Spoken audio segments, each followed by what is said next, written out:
Everyone, so welcome back sa aking YouTube channel. So for today's video mga idol ay pag-uusapan po natin kung paano tayo makakuha ng transaction number sa SSS na which is yun po ang requirements para makapag-open po tayo ng Discartech account or sa Discartech application. So para po maka-proceed po tayo or makagawa po tayo ng account sa Discartech application, so kailangan po nating makakuha ng SSS transaction number. So sa video ito mga idol ay ituturo ko sa inyo step by step kung paano makakuha ng SSS transaction number. So huwag na nating patagalin mga idol, tapusin nyo ang video na ito para alam po natin kung paano magawa ng transaction number. So let's go. Para po makakuha ng transaction number sa SSS na gagamitin natin sa pag-open sa Discartech app, pumunta lang po tayo sa ating mga browser at i-search po natin sa ating search bar ang www.sss.gov.ph or My SSS Portal Dashboard. Dito naman mga idol ay magsa-sign in na po tayo ng ating account. Ilagay nyo lang dyan ang inyong user ID at password, then i-click nyo ang sign in. Ganito ang magiging itsura mga idol kapag nakapaglagay na kayo ng username at saka password. Kapag okay na mga idol, i-click nyo lang po ang sign in. At kapag na-click nyo na mga idol ang sign in, so magkakaroon po kayo ng OTP. Para ma-receive po ang inyong OTP, i-click nyo po yung one time Pentro SMS. So i-click nyo po yan mga idol. At kapag pumasok na mga idol katulad nyan, i-click nyo na yung login. At ang susunod naman mga idol ay mayroong privacy consent. So basa-basahin nyo lang po yan mga idol, i-scroll nyo, then i-click nyo lang ang agree.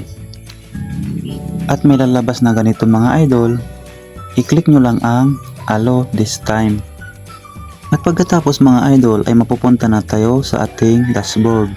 Dito sa ating dashboard mga idol, i-click lang po natin ang 3 lines dito sa may left side.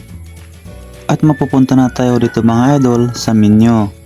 Dito sa menu, piliin po natin or i-click natin ang services. At dito naman mga idol sa services, ang pipiliin po natin dyan ay yung My SS Card. I-click lang po natin ang My SS Card. Dito mga idol sa My SS Card na tayo, meron tayong 5 step. So ang unang step ay yung review contact details. Scroll nyo lang yung details nyo mga idol, kung tama ay ipagpatuloy nyo na lang. At kung nakita nyo na nga mga idol na okay naman ang inyong contact details, wala rin po kayong mali, i-click nyo lang po yan yung next. At pagkatapos nyan mga idol ay meron pong lalabas dito na parang mga terms and condition. So scroll nyo lang yan hanggang mabasa nyo para maklik nyo ang next. Kapag nabasa nyo na ang mga terms and condition, at naklik nyo na yung next, ito na po ang susunod nyong gagawin. Magkakaroon po kayo ng live selfie. Para maka live selfie, i-click nyo lang ang start liveness.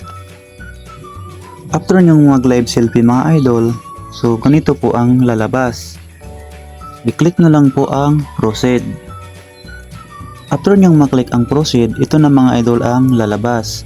Ipapakita sa inyo ang example ng My SS Card at papapiliin kayo dito ng inyong gustong i-select na banks. Pagkatapos nyan mga idol, i-click nyo po ito para lumabas yung pagpipilian nyo na bank. At pagkatapos nyong i-click mga idol, ay lalabas na dito yung dalawang banks na inyong pagpipilian. Dito mga idol ay piliin nyo ang Rizal Commercial Banking Corporation o RCBC. At pagkatapos nun mga idol, so ganito na po ang lalabas. Kung mapapansin nyo is nakalagay na po ang Rizal Commercial Bank o RCBC. Pagkatapos nyan mga idol, i-click nyo lang po yung next. At dito naman mga idol, pagkatapos nun ay may mga lalabas na certification.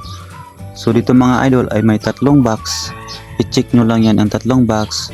Then, i-click nyo na yung next. After nyo ma-click yung next mga idol, ito na po ang lalabas.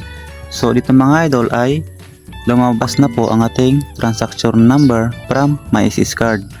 Ito yung transaction number na ito mga idol. Ito na po ang ikakopy natin at gagamitin natin doon sa pag-open natin sa Discartec account or Discartec application. At i-scroll nyo lang mga idol pataas at i-click ang check. So, meron na po kayong transaction number from SSS. Screenshot nyo agad yan mga idol or di ka i-copy nyo. So, hanggang dito na lang mga idol. Sana nakatulong ang video na ito sa inyo kung paano makakuha ng transaction number na kailangan natin sa Discartec account. Maraming salamat sa panonood. Huwag kalimutang mag-subscribe. Bye-bye. See you in the next one.